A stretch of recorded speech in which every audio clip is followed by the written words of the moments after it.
दोस्तों, मैं अभिषेक अभाक्षी ब्लॉग से फिर से एक नए ब्लॉग में आपका हार्दिक स्वागत करता हूँ। आज का मौसम बहुत ज्यादा अच्छा है, इसीलिए हमने प्लान बनाया गोलकोंडा फोर्ट घूमा जाए। इस फोर्ट की खास बात यह है, इसे 2010 में यूनेस्को नेशनल हेरिटेज में भी टेंटेटिव लिस्ट में इसे रखा गया था। और ये खूबसूरत फोर्ट हमारे यहाँ से 30 to 35 किलोमीटर की दूरी पर है। किसी जमाने में यहाँ पे बहुत बड़ा डायमंड मार्केट भी लगता था। तो चलिए आप हमारे साथ, हम आपको गोलकोंडा फोर्ट का दर्शन कराएंगे और अच्छे से उसको एक्सप्लोर करेंगे। आप बने रहिए हमारे साथ में, हम आपको गोलकोंडा फोर्ट घुमाएंगे। मिलते हैं।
इतिहास की गहराइयों में बसा यह भव्य किला अपने भूतकाल की कई कहानियां समेटे हुए हैं। गोलकोंडा किला का नींव काकतीय राजवंश द्वारा रखी गई थी, जिसे बाद में कुतुबशाही वंश ने और भी मजबूत एवं भव्य रूप में दुर्ग के रूप में विकसित किया था। प्रवेश द्वार से ही इसकी वास्तुकला और सुरक्षा तंत्र की झलक देखने को मिलती है। इतिहास प्रेमियों और स्थापना कला के चाहने वालों के लिए यह किला एक अनमोल धरोहर है। गोलकोंडा किले के प्रवेश द्वार के ठीक सामने एक अद्भुत स्थापक चमत्कार देखने को मिलता है। जी हाँ, क्लैपिंग पॉइंट। यहाँ अगर आप ताली बजाते हैं तो उसकी आवाज किले के ऊपरी भाग तक गूंजती है। यह ध्वनि विज्ञान पर आधारित सुरक्षा तंत्र था, जिसे कुतुबशाही शासनकाल में विकसित किया गया था। गोलकोंडा किला के भीतर स्थित मोर्चरी बाथ एक ऐसा रहस्यमयी और ऐतिहासिक संरचना है। ऐसा माना जाता है कि यह स्नान घर राज परिवार के उन सदस्यों के अंतिम स्नान के लिए प्रयोग किया जाता था जिनका निधन हो गया है। इस स्थान की वास्तुकला बेहद बारीकी से बनाई गई है।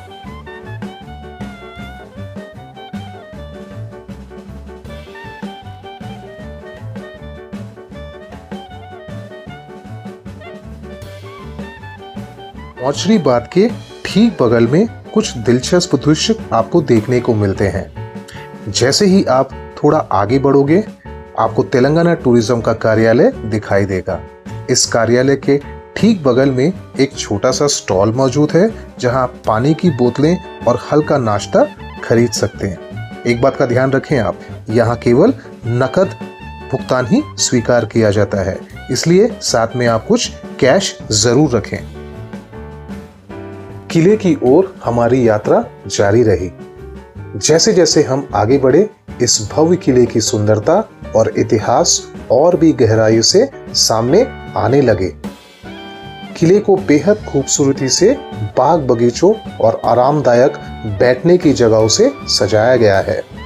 यहाँ आकर पर्यटक खुद को कुतुबशाही काल की गौरवशाली विरासत में खोया हुआ महसूस करते हैं। किले की खूबसूरत गलियों और बाग बगीचों को पार करने के बाद हमने कदम रखा शाही महल में। यह स्थान कुतुबशाही राजाओं की शानो शौकत और भव्य जीवन शैली का सजीव प्रतीक है। महल की दीवारें, गलियारे और विशाल प्रांगण आज भी ऐतिहासिक युग की कहानियां बयां करती हैं। शाही महल से आगे बढ़ते हुए हम एक खुले क्षेत्र में पहुंचे जो उस दिन के सुहावने मौसम में और भी मनमोहक लग रहा था। हर जगह से इतिहास की झलक मिल रही थी।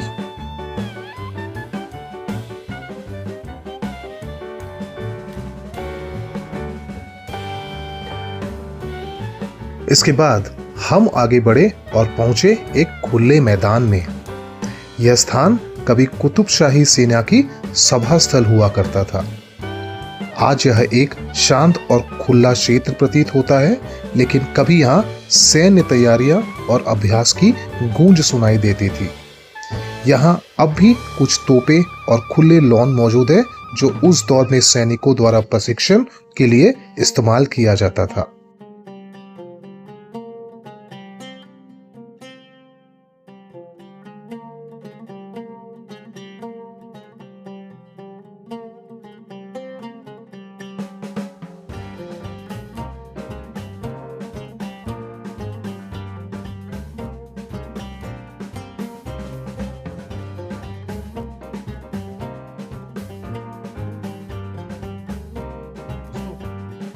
और तो काफी बड़ा है। आप यहाँ का व्यू देख सकते हैं। इस पॉइंट से पूरा फोर्ट दिखता है। मौसम अच्छा है, इसीलिए थकान महसूस नहीं हो रही है। ये मुझे अच्छा लगा। आगे और सारे बहुत व्यू पॉइंट्स हैं, हम एक एक करके आपको दिखाएंगे। इसके बाद हमने किला की ऊंचाइयों की ओर रुख किया। किला के शीर्ष बिंदु तक पहुंचने के लिए हमें लगभग 500 से भी अधिक सीढ़ियां चढ़ना पड़ा।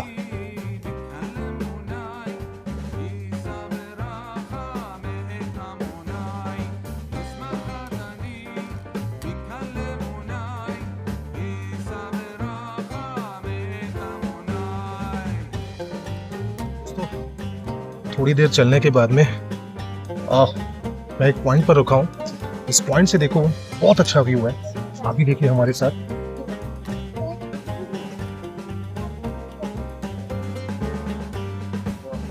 ऐसा लग रहा है इस पॉइंट से पूरे हैदराबाद का रोशन हो गया है। एक बात याद रखिए बस, अगर आप इस स्पॉट पे आ रहे हो तो पूरी तैयारी के साथ आइए, क्योंकि बहुत चलना पड़ता है यहाँ पे। चलिए आगे चलते हैं। ऊपर एक मंदिर है, महाकाली मंदिर, हम उसको कवर करेंगे। आप बने रहिए हमारे साथ में। गोलकुंडा किले के ऊपरी हिस्से में स्थित महाकाली माता का मंदिर श्रद्धालुओं की आस्था का एक प्रमुख केंद्र है। यह मंदिर पूरे वर्ष लोगों को आकर्षित करता है, लेकिन तेलंगाना राज्य के प्रसिद्ध बोनालू उत्सव के दौरान यहाँ विशेष भीड़ देखी जाती है। बोनालू तेलंगाना का एक पारंपरिक और भव्य त्योहार है, जिसमें देवी महाकाली को धन्यवाद स्वरूप प्रसाद अर्पित किया जाता है। महाकाली मंदिर के ठीक बगल में एक छोटा सा स्टॉल एरिया है, जहां आप नाश्ता और सॉफ्ट ड्रिंक का आनंद ले सकते हैं।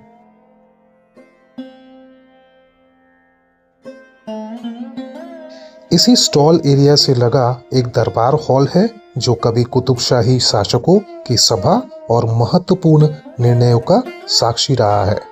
यह भव्य हॉल उस युग की शाही गरिमा और प्रशासनिकता व्यवस्था को दर्शाता है। यहीं पर राजा अपने मंत्रियों के साथ बैठकर शासन संबंधी चर्चाएं किया करते थे और यहीं से प्रजा को संबोधित भी किया जाता था। दरबार हॉल की बनावटी ऊंचाई और ध्वनि की गूंज इसकी वास्तुकला और ध्वनि विज्ञान की गहराई को दर्शाता है। इस ऐतिहासिक स्थान में खड़े होकर आज भी आप उस दौर के शाही शान को महसूस कर सकते हैं।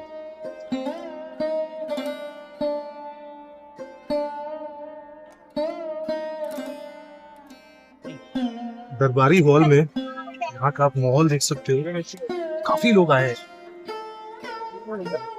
और वीकेंड है, इस वजह से बहुत लोग किले में अच्छा टाइम स्पेंड कर रहे हैं। देखा जाए बहुत अच्छा लग रहा है। बहुत अच्छे हैदराबाद में तकरीबन है अरे 16 साल से रह रहा हूँ, इतना डिटेल वे में गोलकुंडा मैं पहली बार कवर कर रहा हूँ। मेरे साथ अभी देखिए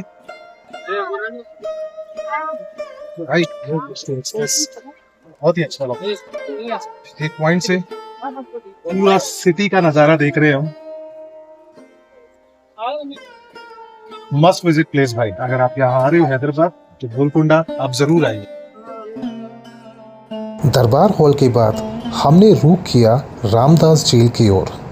किले की सीढ़ियों से नीचे उतरते हुए हम पहुंचे एक ऐतिहासिक और रहस्यमय स्थल रामदास कारागार, जिसे रामदास जेल के नाम से भी जाना जाता है। कुंचित रामदास, जो गोलकुंडा किला के एक तेलुगु अधिकारी और टैक्स कलेक्टर थे, ने भगवान राम के मंदिर के निर्माण के लिए राज्य की आय का उपयोग कर दिया था।